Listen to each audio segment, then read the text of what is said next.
Hello everyone, I am Pramod from Indian English grammar. So guys, Indian English grammar के channel पे एक बार फिर से स्वागत है आपका। और जैसा कि आप देख पा रहे हैं, आज हम आपको बताने जा रहे हैं कि इंग्लिश के ग्रामर में एब्सोल्यूट वर्ब क्या होता है। ठीक है ना, हमने बहुत बार पढ़ा होगा और हमारे मन में एक डाउट होता है कि एब्सोल्यूट वर्ब आखिर होता क्या है। ठीक है, तो इसका पूरा विवरण, पूरा डिटेल हम आपको इस वीडियो में बताने वाले हैं। एक एक करके हम एग्जाम्पल को प्रॉपर तरीके से समझेंगे और 100% क्लियर हो जाएगा आपको कि एब्सोल्यूट वर्ब क्या होता है। ठीक, तो सबसे पहले हम इसका एक नॉर्मल डिफिनीशन अपने माइंड में एक रख लेते हैं, जो है कि वह वर्ब जो अपने सब्जेक्ट के नंबर तथा पर्सन के मुताबिक यूज़ नहीं किया जाता है, उसे हम जो है एब्सोल्यूट वर्ब कहते हैं।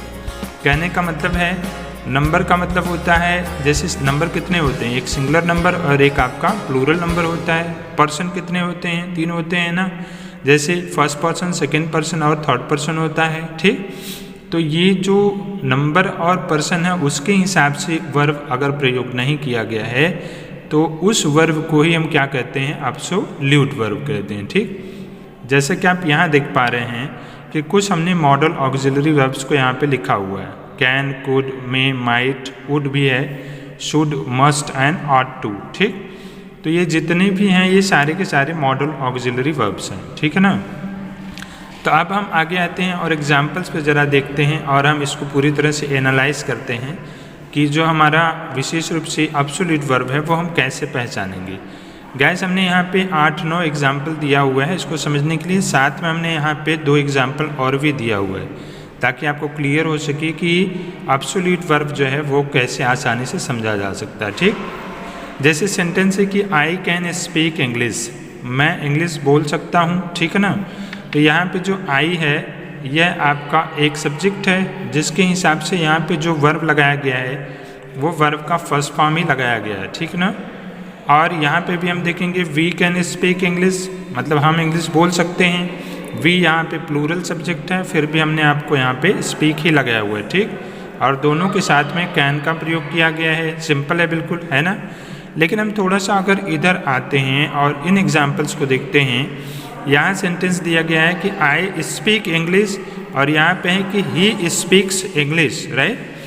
तो यहाँ पे तो हमने देखा कि ही जो है ये सिंगुलर नंबर है, इसलिए इसमें जो वर्ब आपका है स्पीक वाला, इसमें हमने यस या यस का प्रयोग करके सेंटेंस को राइट किया है। ठीक, और यहाँ आई जो है यह आपका अलग प्रकार का सब्जेक्ट है, इसलिए हमने इसके साथ में वर्ब स्पीक में यस यस का प्रयोग नहीं किया है। ठीक ना, तो ये वर्ब जो हैं ये आपके कोई और वर्ब हो सकते हैं, लेकिन यहाँ पे अगर हम देखें तो can, could, may, might, should, must, ought to या वुड जो प्रयोग हो रहा है इसका किसी भी सेंटेंस में प्रयोग किया गया है और उसके साथ में जो वर्ब लगाया गया है, चाहे सब्जेक्ट सिंगुलर नंबर में हो, चाहे प्लूरल नंबर में हो, चाहे आपका फर्स्ट पर्सन हो, सेकंड पर्सन हो, उससे कोई फ़र्क नहीं पड़ता है। इनके साथ में आने वाले वर्ब को जो है हम क्या करेंगे, हमेशा फर्स्ट फॉर्म में ही राइट करते हैं। ठीक है, तो इसलिए इन वर्ब को ही हम क्या कहते हैं, एब्सोल्यूट वर्ब कहते हैं। ठीक है ना, कोई और एग्जाम्पल आप ले सकते हैं, जैसे मान लीजिए हम कह रहे हैं कि he is reading a book, right. He is reading a book, okay, he is reading a book हो गया। तो यहाँ पे हमने देखा कि ही के साथ में इज़ लगाएं बिकॉज ही जो है आपका सिंगुलर नंबर सब्जेक्ट है। अगर हम कहते कि वे बुक पढ़ रहे हैं तो वे के साथ में क्या लग जाता, आर लग जाता है ना, और ये जो रीडिंग होता है वो तो सेम होता है। ठीक ना, तो कहने का मतलब इस तरह के सेंटेंस जहाँ पे can, could, may, might, should, ought to या वुड का प्रयोग नहीं हुआ है तो वहाँ पे जो वर्ब लगाए जाते हैं वो सब्जेक्ट के नंबर तथा पर्सन के हिसाब से यूज़ किए जाते हैं, फर्स्ट फॉर्म या सेकेंड फॉर्म या थर्ड फॉर्म। ठीक है ना, वर्ब का। लेकिन जहाँ पे ये मॉडल ऑक्सिलरी वर्ब्स का प्रयोग किया गया है, साथ में हमारा कोई वर्ब लिखा गया है, तो उसमें हमें ये नहीं केयर करना है कि सब्जेक्ट जो है वो सिंगुलर नंबर है, प्लूरल नंबर है या इसके अलावा कौन सा पर्सन है, बल्कि हमको क्या करना है, जो आपका वर्ब है मेन वर्ब, उसका फर्स्ट फॉर्म ही हमें प्रयोग करना है। ठीक, तो इसलिए हम इन सारे वर्ब को क्या कहते हैं, हम कहते हैं इन्हें एब्सोल्यूट वर्ब।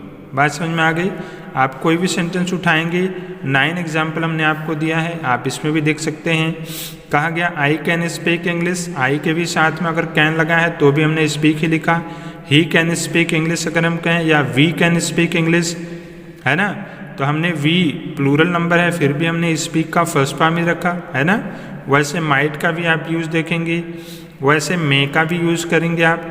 तो ये मे जो है यह एक मॉडल ऑक्सिलरी वर्ब है, माइट एक मॉडल ऑक्सिलरी वर्ब है, कैन एक मॉडल ऑक्सिलरी वर्ब है, राइट ना। तो इनका प्रयोग करके जब भी हम कोई सेंटेंस बनाते हैं तो उसमें हम ये नहीं केयर करते हैं कि सब्जेक्ट किस नंबर में है या किस पर्सन में है, ठीक ना। इनके साथ में प्रयुक्त होने वाले जितने भी वर्ब आएंगे वो सारे के सारे एब्सोल्यूट वर्ब होते हैं और वो हमेशा फर्स्ट फॉर्म में लगाए जाते हैं, ठीक। तो गाइस इसमें कोई भी आप एक एग्जाम्पल लेकर देख सकते हैं और इसके हिसाब से आपको आई एम श्योर कि एब्सोल्यूट वर्ब समझ में आ चुका होगा, राइट। तो गाइस आज के वीडियो में बस इतना ही, मिलेंगे हम नेक्स्ट वीडियो में कुछ नई चीज़ों के साथ में। लेकिन याद रखें कि अगर आप अभी तक हमारे चैनल पे सब्सक्राइब करके कंटिन्यू नहीं कर रहे हैं पढ़ाई, तो फ्री में बिल्कुल आप इसका कोई चार्ज नहीं कटता, आप इसे सब्सक्राइब करें और उसके बाद में बेल आइकन को भी प्रेस करें, डेली वीडियो का नोटिफिकेशन आपको मिलता रहेगा। बाकी अगर आप चाहते हैं कि आपके किसी मित्र को ये वीडियो शेयर करने लायक है, उनके यहाँ शेयर भी करें और कंटिन्यू पढ़ाई करते रहें। मिलते हैं नेक्स्ट वीडियो में और तब तक के लिए thank you, have a nice day, bye bye.